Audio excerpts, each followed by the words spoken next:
All right. Hi, everybody, and welcome to Speculate. My name is Greg. And I'm Mike.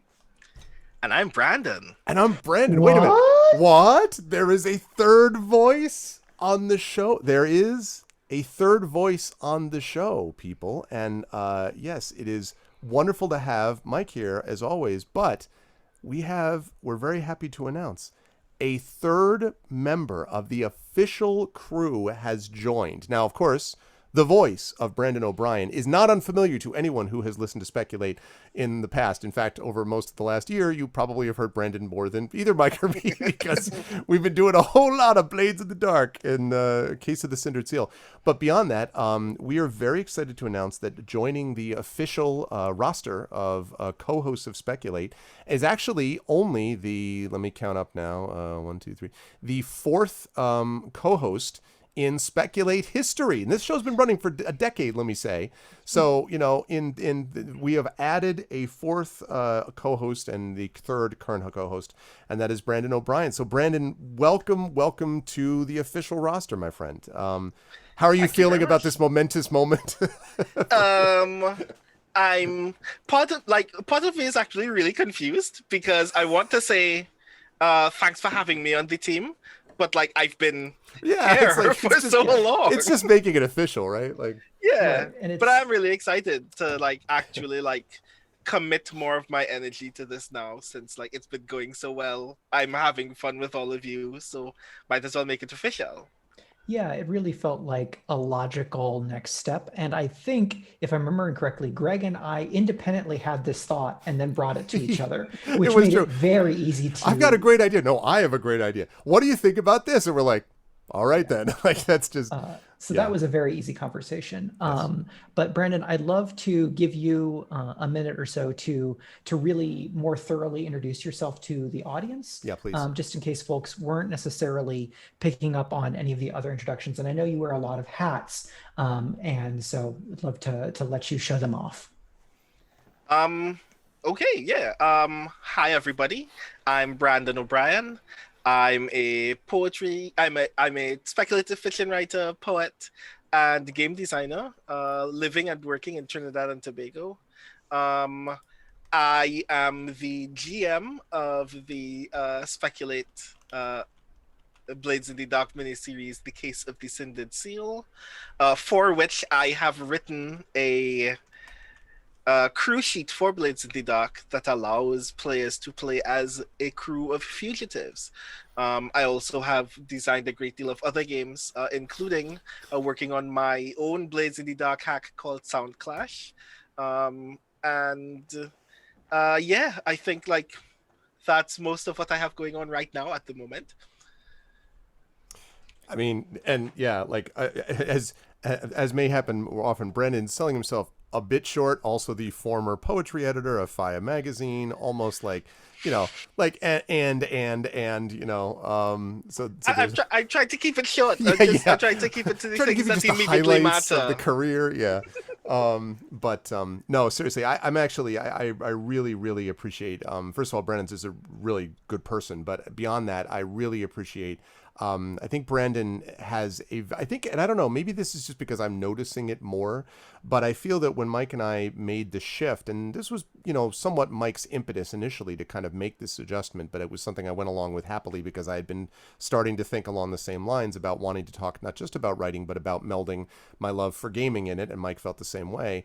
And I don't know if it's just that I'm noticing it more, but I feel like I turn around and like every author on the free earth, speculative fiction author anyway, is like, yeah, I love this game, this game, this game, this stuff. Everybody has a Twitch channel, etc. And like, and so Brandon really, to me, fits that mold of someone who really thinks deeply about narrative design. Brandon has been on my Masters of the Dungeon show, which is on my Twitch channel, and like just really, I think, understands that mold. But the one thing I do want to say that I want to ask you about very quickly, Brandon, before we launch into our topic today is the poetry side of things, because I am used to, at least with speculative fiction folks, those who are coming from a more prose, background with games, etc. But I'm curious, and this is again, feel free to just tell me this is ridiculously out of left field and you're not going to answer it. That's fine. You're officially a co-host now, so you have triumvirate power. But like, I guess I'm curious about how poetry in particular, how a poet's mind, let's put it that way, thinks about game design. And the background for this very quickly is just that my father ran a well-respected small poetry press for many years, and had blurbs from Richard Wilbur and people like this, and was like was a translator, and really had a poet's sensibility, even though my father himself was not a poet. And so I'm curious for you, because he always used to say that poets really see the world in a way that opens it up for the rest of us. And I think there's something to that. So I'm wondering, is there a connection for you between your work as a poet and a game designer in terms of what the poetic mind, if you know what I mean, kind of opens up for the gaming mind? And if you think that's ridiculous, please feel free to tell me so. But it's just something my dad had mentioned to me many years ago, and I wondered what you thought. So this is actually very interesting to me because, like, in general, I tend to think poetry, like all writing, but in its own way, really opens up the way that you think about what language does and how we respond to it as an object. Okay. And like one of the things that stood out to me as a result was very serendipitously, now that I think back about it, the way that I got into game design was that Mike had mentioned in a Slack a very long time ago that a game designer named Avery Alder was having a game design mentorship. Yeah. And I was like, that would be rad. At the point in time, I just had like an idle idea for a game that I never had any intention of actually making. And that game is now Soundclash. Oh man, that's great. But at the time, I was just like, I saw it like mostly as a learning opportunity because I thought that this was cool, and I figured it would give me something useful that I had never thought about before. And what I had discovered as I started playing more games and thinking more about what those games do as text objects, especially Avery Alder's games, in particular Dream Askew, is that how we interact with rules becomes much more unique and distinct when we think of writing rules and interacting with the rules of a game as a text object. And what I mean by that is anyone can write very clinically that the way that you play a game is that you do a thing. Right. You move X piece into Y space, you roll a number of dice. But when you leave space for players to interpret, to gain narrative value, to gain lyrical value, to learn what an interaction means between players or between moments or between actions, you create this really interesting space in play where part of playing the game is feeling how you feel as a character or even as a player about the action that you are taking in this moment as a character. Right. And I really like playing with that even more often now. Like creating space not only as a GM or as a player, but as a designer with the actual text object that is the game in front of you, asking players, how do you feel about being asked to do this? How are you going to feel when you do it?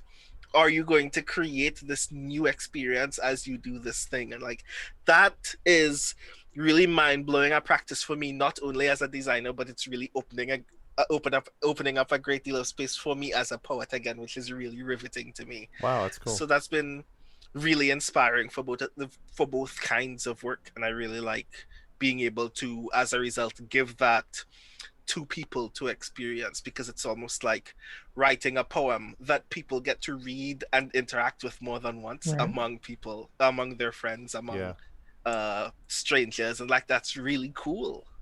It makes me think about a framing that I've largely heard through designers and like game folks like Sean Nittner, which was the idea of the poetry layer of a game. That for indie games, especially of that style, Brandon, that you mentioned, like Avery Alder's games, but then also something like the Powered by the Apocalypse games and Blades in the Dark. And I think this may come largely from the writing style of Vincent and Mackay Baker in terms of the poetry. Like setting, mechanics, and world are all just interconnected Yes. in a way that makes it difficult to disentangle them. And that's the point, because mechanics, our world, our character, and so like thinking about like, okay, that's poetry layer. So that's like the thing in my brain that gets the label poetry when it comes to tabletop. And then we bring in this conversation. It's interesting to pull that idea off the shelf and sit it here. It was interesting for me to kind of think about that way. And I love that idea of making your own interiority a part of the game, because it's obviously a part of the play experience. And then something that we do as like collaborators is figure out how much of that interiority to declare, or to kind of almost address to your collaborators in the same way that a Brechtian performer would address it to the audience, right? Yeah. Yeah. Mm-hmm. 100%. And the thing I got up, and people who are listening will not know this, but as you were speaking, I went to go get this thing, which I'll show only my friends here in the video will see. But so I've talked about this a lot. But Paul Saig is the clay that woke. Paul Saig has been on also that Masters of the Dungeon show, and his stuff. These books are the most strikingly beautiful artistic creations. I don't know yet how well they work his games, even comparatively, but this is just the way he thinks. And they basically involve this deeply, almost mysterious method of writing, and then in the middle of it, you're getting mechanics at the same time. So like, there's I just want to read two things quickly. Because this will be a segue into our topic, actually, so this works. I see. Today you may hear of the deaf gladiator Vituro, who won the tournament of the Scarabée. After 12 rounds, unable to hear the shouts and applause of the crowd, he defeats the final challenge, 3 dogs, unarmed, and the beautiful Salunia Imperius presents him with the prize, an iridescent scarab beetle that can play what it hears into his mind to be his ears from then forward. It happened 1,500 years ago. And then a few paragraphs later, The Clay That Woke is a role-playing game. You play nameless minotaurs living and working among the people of the Dagirin Glade and the dangers of the jungle. A game master brings the world to life by creating your employment circumstances and creating and role-playing all the beings of the Dagirin Glade and jungle. You'll try to uphold the difficult stoic minotaur philosophy of silence, and you'll earn a name. I'm sorry, that is a badass introduction.